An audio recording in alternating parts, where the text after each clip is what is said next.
Hello there. The British economy is suffering from high energy prices. Industrial production is particularly affected. But many pubs and breweries are also worried about their existence. The Confederation of British Industry, the CBI, has significantly lowered its forecast for British economic growth in the coming year. Instead of a slight increase, the association is now assuming a decline in gross domestic product or GDP of 0.4%. The recession into which the country has slipped will last until the end of 2023, according to experts from the Confederation of British Industry. The main reason for the weak economic development is high inflation. In October, it initially peaked at 11.1%. However, the British Central Bank assumes that inflation will remain well above the target of 2% for a long time to come. This means the pressure on households from this year will continue into 2023, leading to a year-long decline in consumption. That's how the CBA stated. But even if the economy grows again, the outlook remains bleak because productivity and investment are weak, they say. The consequences of the economic crisis for gastronomy and breweries in Great Britain could be particularly dramatic. According to calculations by the British Beer and Pub Association, the BBPA, pubs and breweries will have to expect an average minus of 20% in the coming year if the government should provide its support as previously planned on energy bills and stop this at the end of March. High inflation is also having a negative impact on pubs as operating costs are rising on the one hand and customers are staying away on the other. We are struggling with our bills, but so are our customers, so we are being squeezed from two sides. That said Gemma Gardner, who runs a pub in the northeastern English town of Morecambe, and she was quoted as saying in a statement from the association. An association leader, Emma McClarkin, called for a long-term guarantee from the government in London that energy costs and leases are fair and reasonable. And as well, for decades, strikes were a rare phenomenon in Britain. Thousands of public sector workers are now down, and an agreement is not in sight.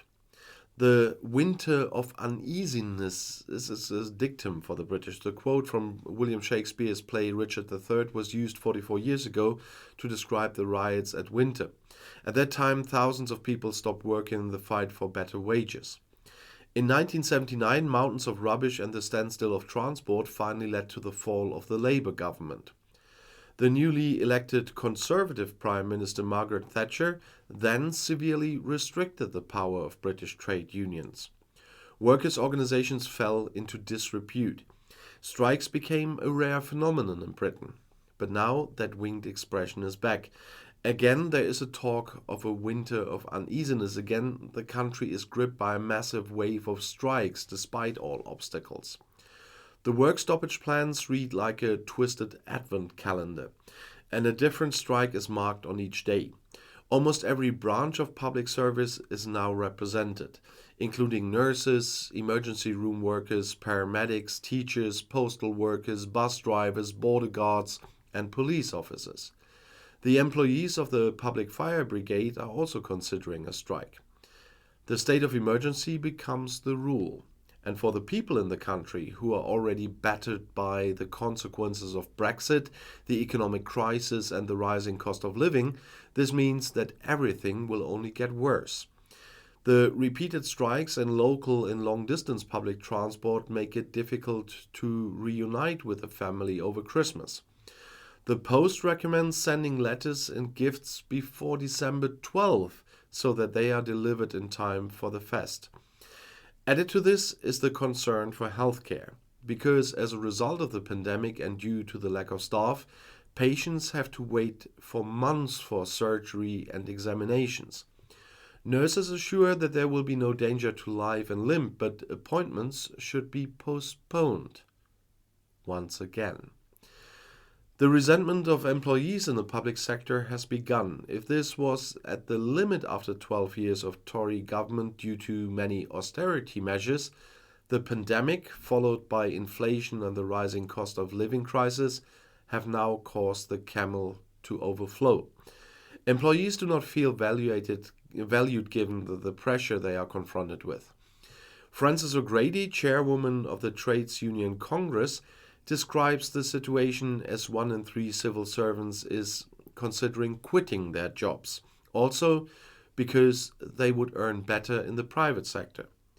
The unions are demanding better working conditions and higher wages to compensate for inflation of around 11%, as well as better working conditions.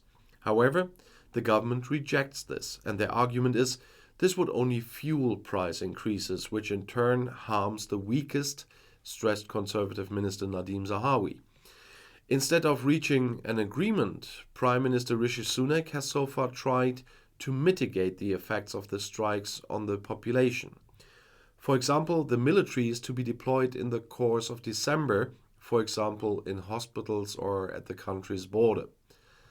Because a majority of Britons support the demands of NHS employees in particular, it is unlikely that they will content themselves with a wage increase below the inflation rate. This winter has only just begun. And I'll see you in my next video. I'll be back.